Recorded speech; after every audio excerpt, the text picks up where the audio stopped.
Acheter un bien immobilier à l'étranger, ça peut faire peur. Mais dans cette vidéo, je vais t'expliquer tout ce que tu dois savoir. Salut les poulets, je m'appelle Jérémy Delattre, j'ai 36 ans, je suis français et après avoir voyagé à travers le monde pendant plusieurs années, j'ai décidé de poser mes valises ici à Istanbul, en Turquie, où je suis même devenu directeur d'une clinique de greffe de cheveux, Clineva, et récemment, je suis également devenu propriétaire d'un bien immobilier en Turquie. Acheter un bien immobilier en Turquie quand tu es étranger, honnêtement, c'est un vrai parcours du combattant. Si tu t'attends à régler l'affaire en quelques jours, tu te trompes. Prévois plutôt quelques semaines, voire quelques mois si t'es pas bien préparé. Attends-toi à courir un peu partout entre la banque, le notaire, les bureaux administratifs, etc. Donc en fait, moi, dans cette vidéo-là, je vais t'expliquer tout le process de A à Z. Je vais même te partager les erreurs que j'ai commises, comme ça va te faire gagner du temps dans tes démarches. Une question importante aussi, c'est qui peut acheter un bien immobilier en Turquie? Donc je te rassure, voilà, même si tu es étranger, tu peux acheter un bien immobilier. Tu n'as même pas besoin de visa ou de permis de résidence pour pouvoir acheter quelque chose ici. Par contre, si tu souhaites acheter un bien immobilier dans le but d'y vivre sur le long terme, là, il faudra que tu fasses des procédures pour obtenir un visa. Il y a une petite exception, c'est si tu achètes un bien à plus de 450 000 $, c'est le minimum fixé par le gouvernement turc pour les étrangers qui veulent acquérir la double nationalité. Par contre, si tu es dans mon cas, que tu achètes un bien qui est inférieur à 450 000 $, là, pour pouvoir y vivre, il faudra que tu fasses des procédures. Il faudra que tu remplisses des papiers pour obtenir un visa pour le long terme et pouvoir y vivre. Donc, attention, si tu es dans ce cas-là, sois bien vigilant. Parce qu'en fait, si tu veux acheter à Istanbul, il y a des quartiers qui sont interdits aux étrangers. Donc, c'est-à-dire, si tu demandes un permis de résidence pour du long terme, pour pouvoir vivre dans ton bien, et ben, si tu as choisi une zone qui est restreinte, donc typiquement, c'est des zones qui sont près d'une zone militaire ou des zones qui sont complètement interdites, bloquées par le gouvernement parce qu'il y a déjà trop d'étrangers. Donc première chose avant d'acheter un bien, c'est de vérifier que le quartier où tu veux acheter ton bien soit bien ouvert aux étrangers. Il faudra aussi que tu prévois quelques documents. Donc on va commencer par la pièce d'identité, ton passeport avec traduction officielle notariée, ça c'est vraiment important. Ensuite, il faudra aussi que tu récupères ton numéro fiscal turc. C'est assez facile, hein. Tu peux le récupérer directement dans un bureau dédié ici qui s'appelle le Vergi Dairesi. Ensuite, il te faudra des photos d'identité et également un compte bancaire en Turquie à ton nom. Voilà, ça c'est vraiment important. Donc pour ces démarches-là, c'est assez facile. Tu n'auras pas besoin d'aide extérieure. C'est les démarches assez standards. Par contre, pour tout le reste du processus, personnellement, j'ai été accompagné d'un de mes employés de ma clinique Clineva, de ma clinique de greffe de cheveux. Donc ça m'a vraiment pas mal dépanné parce qu'il m'accompagnait lors des rendez-vous, faisait les appels téléphoniques, lors des visites aussi. Et donc honnêtement, sans lui, ça aurait été beaucoup plus stressant. Et là, je vais te parler d'une grosse erreur que j'ai faite. Comme j'avais des euros, je me suis dit, je vais aller dans un bureau de change pour changer ces euros en livres turcs, la monnaie locale, et le déposer sur mon compte bancaire turc. Erreur monumentale. Parce qu'en fait, depuis peu, la Turquie, le gouvernement demande un justificatif clair et précis de l'origine des fonds pour les étrangers qui veulent acquérir un bien immobilier en Turquie. Et donc, si on passe par un bureau de change, ça bloque. Donc j'ai dû retourner dans l'agence bancaire où j'avais créé mon compte bancaire à l'origine, mais ça date de plusieurs années. Et donc bien sûr, c'était pas dans le quartier où je suis actuellement, donc j'ai dû faire de la route pour y aller.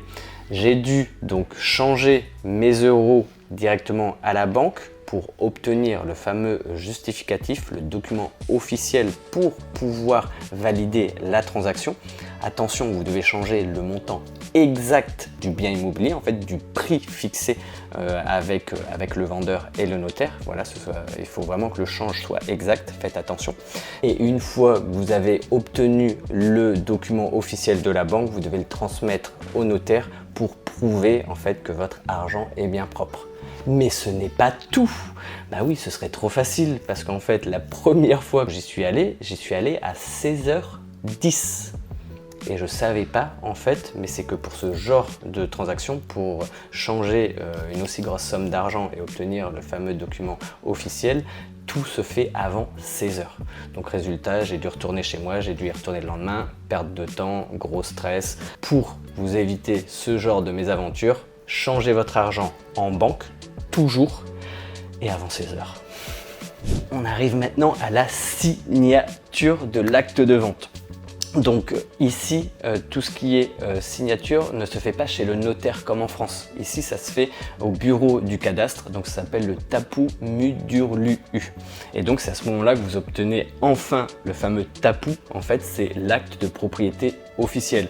Et c'est à ce moment-là que tout devient réel. Vous êtes enfin propriétaire. Donc pour ce rendez-vous, j'étais accompagné de mon employé et qui m'a traduit l'acte de vente, voilà, pour m'assurer que tout soit OK et me traduire en live les choses qui étaient dites lors de cette réunion.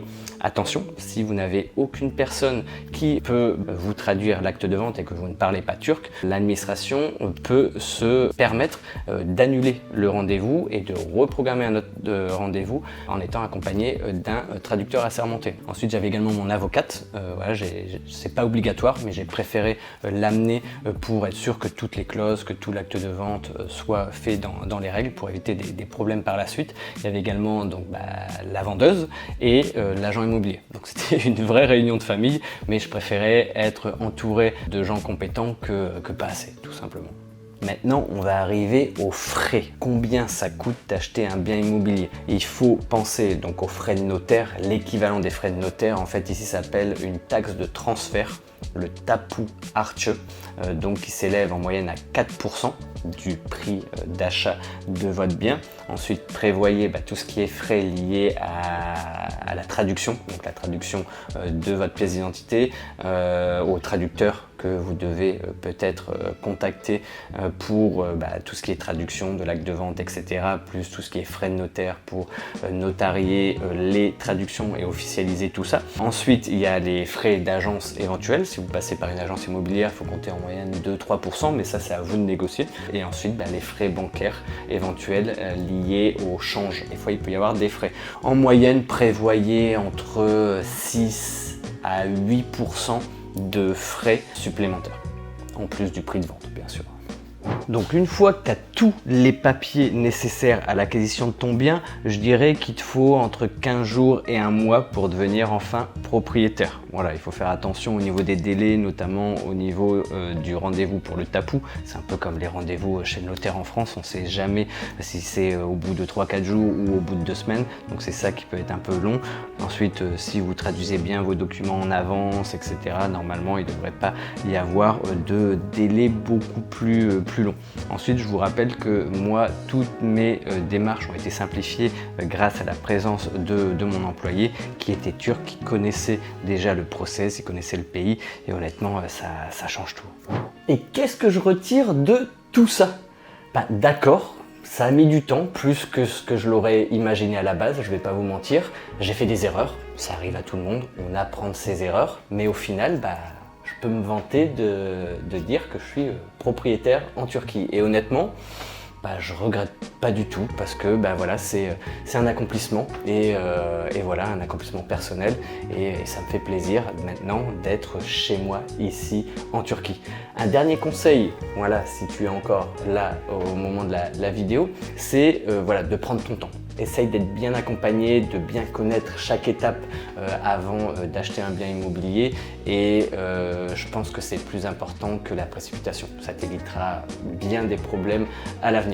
Voilà, si tu es toujours là, n'hésite pas à mettre le pouce bleu en l'air, à t'abonner à la chaîne si ce n'est pas déjà fait, à activer la petite cloche pour recevoir une notification à chaque fois que je publierai une nouvelle vidéo. Et n'oublie pas, ici, là, cette vidéo-là, c'est la 3e d'une série de 5 vidéos dédiées à mon achat immobilier ici en Turquie. Et dans la vidéo 4, la prochaine vidéo, on va aborder tout ce qui est après l'achat immobilier. Parce que avoir un appartement complètement vide, sans internet, sans eau, sans électricité, bon, ça fait pas trop rêver. Et donc là on va aborder tous les sujets liés à la paperasse, aux documents, aux ouvertures de compteurs, etc. Et donc bienvenue dans la vie d'un propriétaire endurci.